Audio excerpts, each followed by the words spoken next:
Welcoming your 2026 Ironman World Champion, Casper Stornes, a 7:51:39 new course record, and a 2:29:25 marathon, setting a new run course record.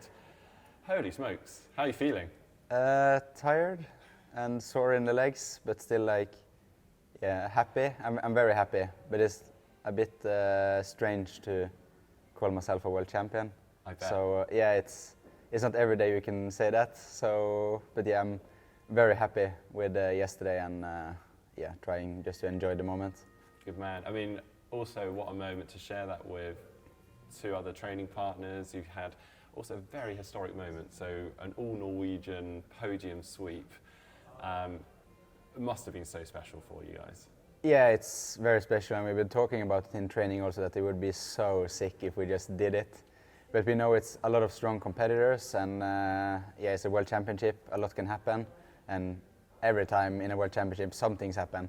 Like, you get attacked in so many ways in the race, and everyone wants to win, and you need to pull something really special out of the bag to just take a world championship. So, and to take 1, 2, and 3 is like, then everything needs to click, and it did for us yesterday. So yeah, as a group for us, it's like just amazing, and yeah, we're happy all. Yeah, I think. I mean, it was brilliant to watch. Right, now, before we get into the race itself, I think it'd be unfair to say you've come from nowhere, because many out there will know you've had some incredible results over the years, particularly over the short course. But you did sort of come into this race a bit of an underdog, which maybe was nice for you when you were seeing how much Kristian and Gustav were doing pre-race. But I'd love to get to know you a little bit more and understand sort of where you've come from and your history in the sport before we get on to the race. So first off, I mean, obviously you're from Norway. Whereabouts in Norway are you based? Bergen. So I live 5 minutes from Gustav and like 20 minutes from Kristian. He lives most towards the city. Me and Gustav lives 10 minutes outside. And I understand you pretty much have grown up together, right? Yeah, basically. So when I came into triathlon in 2010, then I saw Kristian at a local triathlon that's called Os Triathlon. So there I saw him, and then I joined for a national camp in Oslo, where we had 800 meter and 5,000 meter test. So I think at that time I was so bad in swimming. I think I swam 30 minutes or 12 minutes for 800 and ran just under 20 minutes for... You shouldn't say it. A lot of our viewers would probably be like, wow, that's really good. Yeah, but like compared to Gustav and Kristian, they were swimming so much faster and running so much faster. But at that time when I saw them, I got really motivated, and it just from there was a snowball effect. Awesome. It wasn't your first sport, right? You did karate before? Yes, I have actually black belt in karate. Do you? Yes. No way. So so I did that when I was young, and then I found triathlon to be more fun.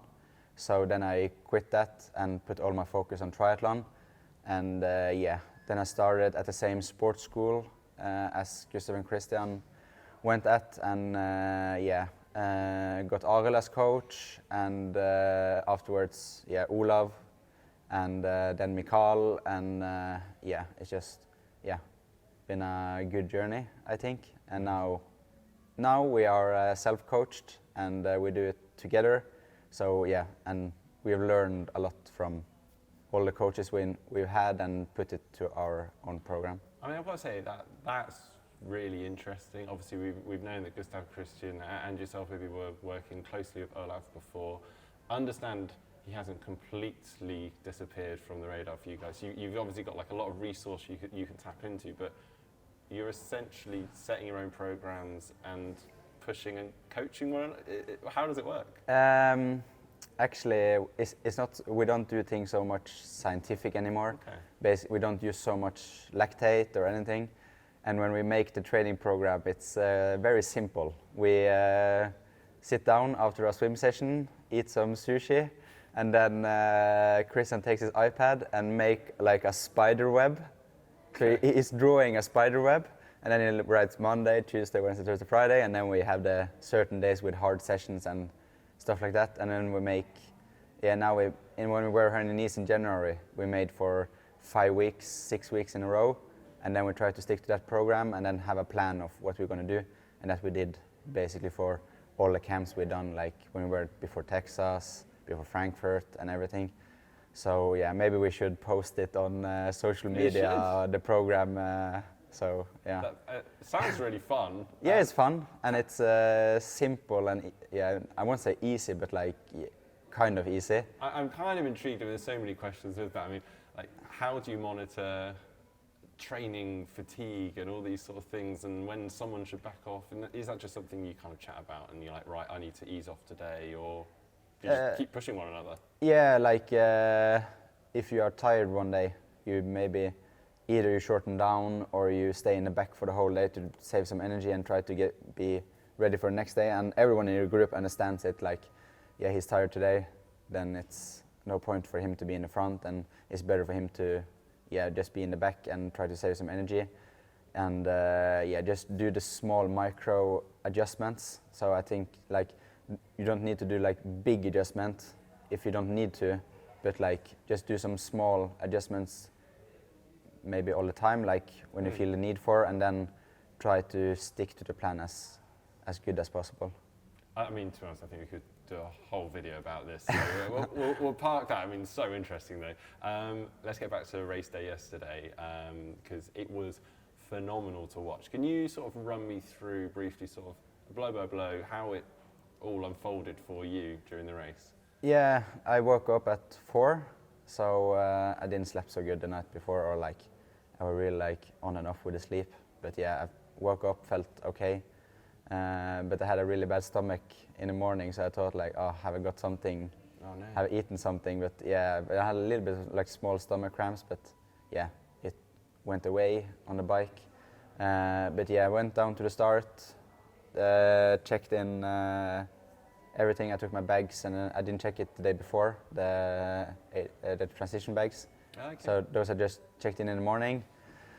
And took a warm-up, easy run down at the beach there, and felt focused on the tasks I was going to do. So I was nervous, but that nervousity I got in when I went in to swim a little bit, and I started to puke a bit, and I was like, oh really? That's not so smart if you're going to have some energy. So yeah, but I went up and then drank a bit more sports drink, and positioned myself in the start with the swimmers. So I felt that were a good strategic move to like get a easier swim. So I heard on the grapevine that there may have been a little WhatsApp group that went around sort of a group of Uber swimmers to try and push the pace. Yeah. Did you hear anything about this? I knew they were going to push the pace. Yeah. So I saw Sam were talking with Jamie just before the start, and they were pointing around the course, and I could feel it out in the course also, since around every boys, they were pushing the pace to stretch out the field. So then 1 or 2 minutes they were swimming quite hard. So then I was like thinking sometimes, should I maybe ease off a bit? Since like it's a long day, it's stupid of me to like ruin the race here, and I can, try to catch them on the bike. And know I climb quite well here and descent good. But I stick to them, and I think it was a good move. So since I put on my aero calves in the transition, so I lost a bit of time there, but then Kristian came up, so then I went with him, and then suddenly in the course I heard Sam is behind, and I was like, what?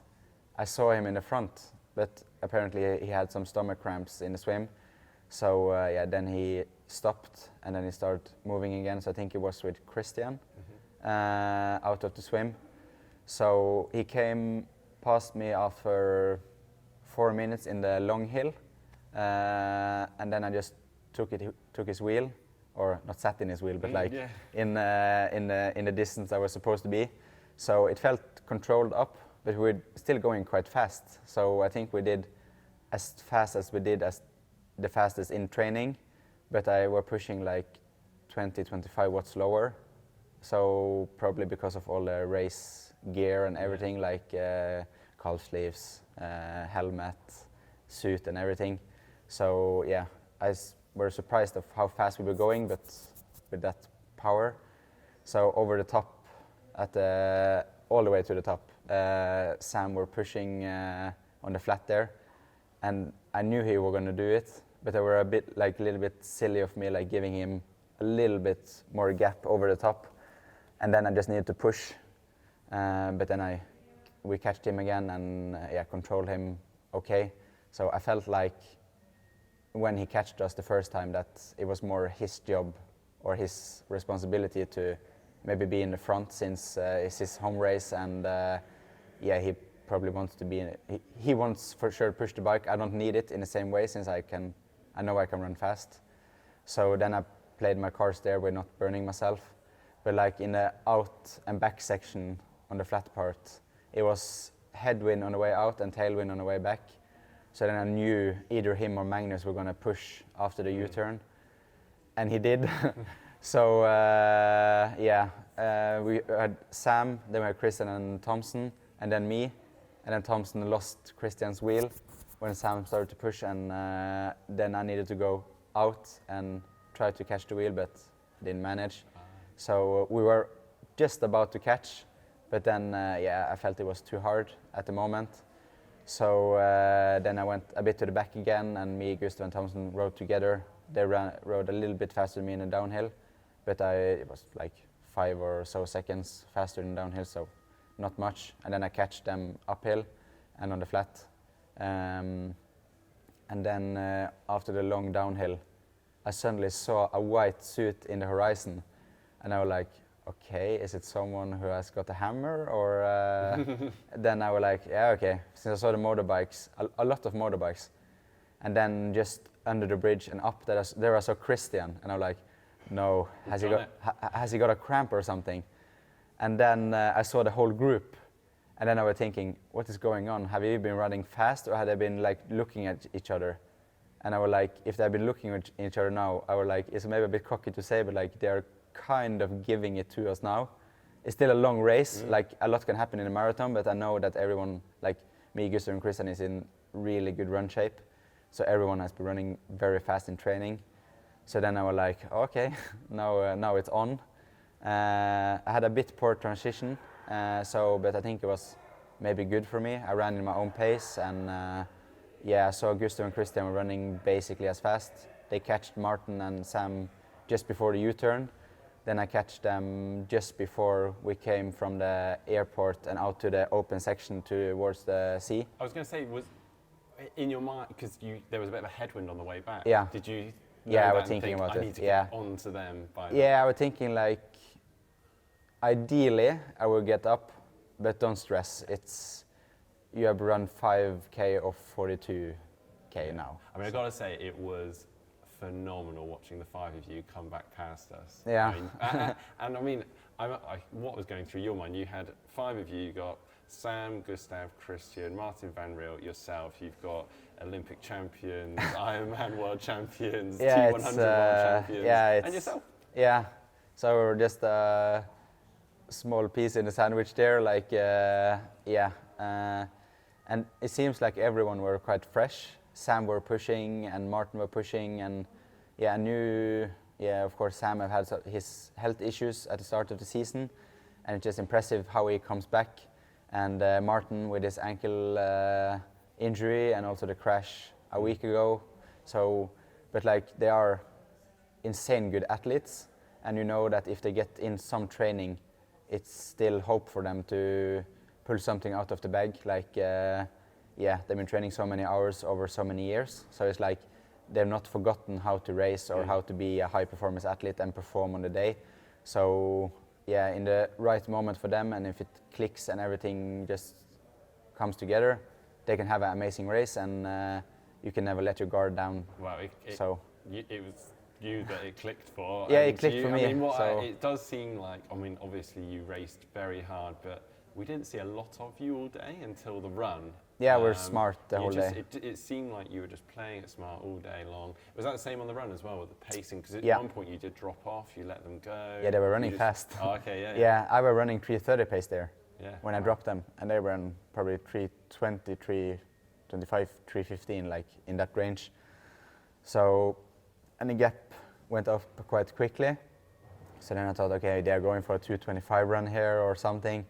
So like, okay, I can't stick with that for now. And then I just stick to my plan, 3:30, and then run. I wanted to do 3:25, 3:20 in the end, if I could. So, and when I saw the gap stopped growing, I was like, okay. And then I started looking at each other, going zigzag in the road. So I was like, okay, maybe they start to feel it, and I want to be in front either of them. So then I saw I gained a lot on the way back, and then suddenly we're up when we were going to start out on the third lap. So then I went to the back of them and just tried to save some energy, and then the pace went a bit down or slower.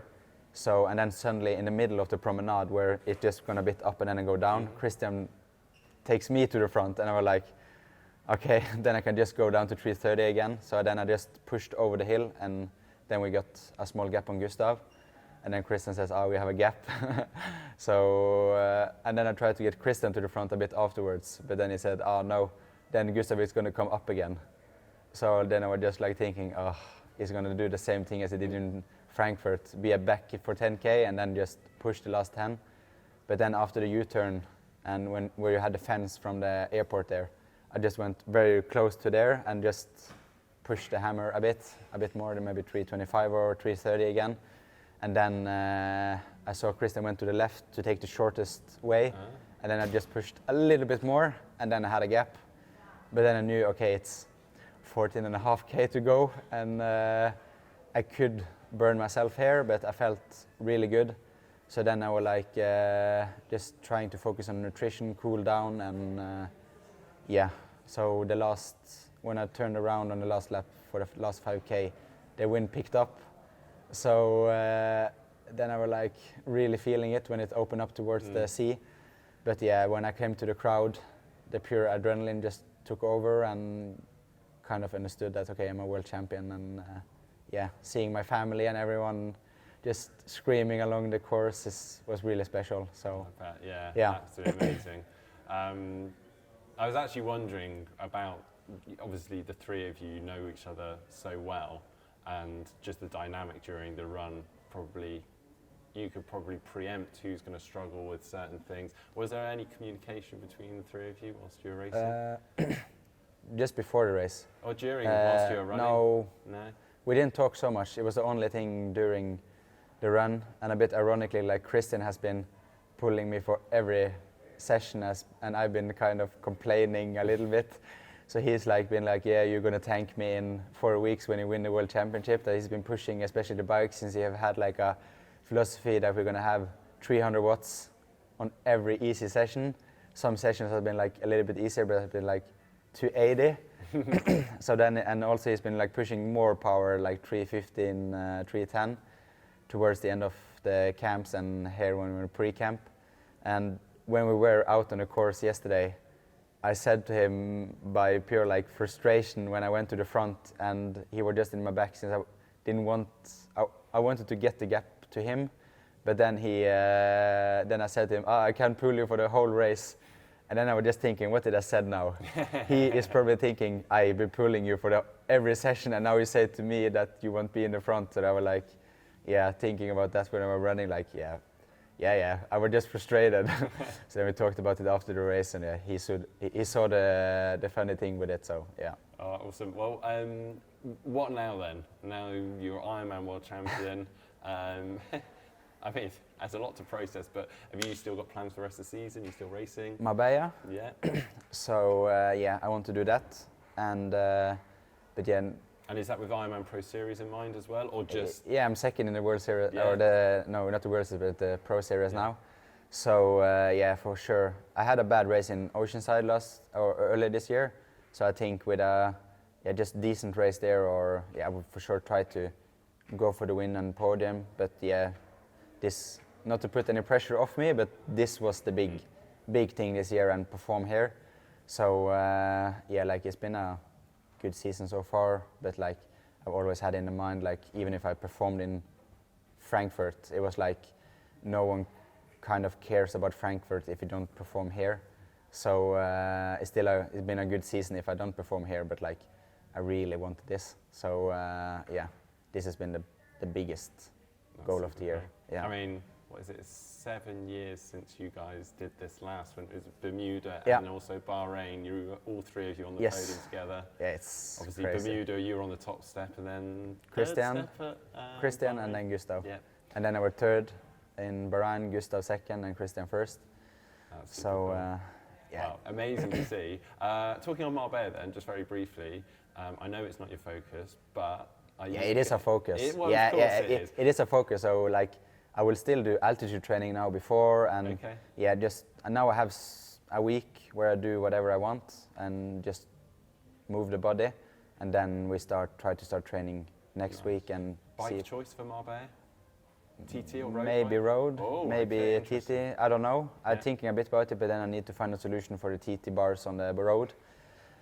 But yeah, as it is now, if I had jumped over on my road bike, I would probably push more power on the TT bike, since I've been using the TT bike Interesting. so long, and I feel I sit quite good on the TT bike now and have a good position there. So I think I also climb better on the TT bike than the road bike now. So yeah, we'll see.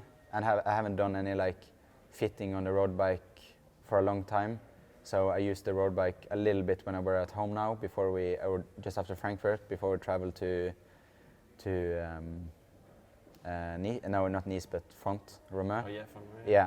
So, but it was just some rides, and then the rest has been on the TT bike for the whole year. So yeah. One final question. What are you going to do with your prize money? I haven't think about it. So yeah, I have never earned so much money. So it's a bit strange to know that yeah, I've earned so much money, but yeah, it's nothing that I think so much about. Like it's more, yeah, the journey, sharing it with friends, family, Gustav and Kristian. Like these moments are what I kind of live for and enjoy. Yeah. So yeah, it's just a bonus, I would say. Yeah. But yeah, it's of course nice to. Did you guys celebrate last night, or were you Yeah. with family last night? Yeah, we're with my family, and Gustav and Kristian were there with their family. Oh, nice. And yeah, so we ate together and just had a chill evening. So some sponsors came by, said hello, and yeah, we just chilled, and yeah, we're enjoying the day. So Super. yeah, Nice. Well, do enjoy your time out here now as well. Try and Thank soak you. it up and yeah, try and process it all. Thank you. Congratulations. And I think next year you might have a little bit more media attention and commitments ahead of the race. yeah, I were a bit glad that I didn't have it so much into this race. It's still what I did something, but like yeah, I'm a bit more chill guy maybe, and like to not be by myself, but like just have it chill. But yeah, for sure it will be more attention next year. But I feel I kind of good to like filtrate the ones that's important and not so important, and try to just be relaxed. But I think I need to have a plan with if it's long days with the media stuff, with food recovery and stuff like that. So that's something I need to prepare for. So lots to think about. Yeah, it's a lot. You've got yeah, time. but I left. have time, Yeah. and yeah, now we'll just enjoy the moment, Yeah. and then yeah, we are back to work soon. But enjoy this a bit and recover. Fab. Well, thanks so much for joining us, and congratulations once again. It was a phenomenal race to watch. Thank you. Go look forward to catching you in Marbella as well. We'll be out there, so Yes. Best of luck for that. Yeah, guys, I hope you've enjoyed today's video and finding out a little bit more about Casper and what went on in the race. That was super, super interesting. Get involved in the comment section down below. Enjoyed today's video. Give it a thumbs up. See you next time. Thank you. Cheers, mate.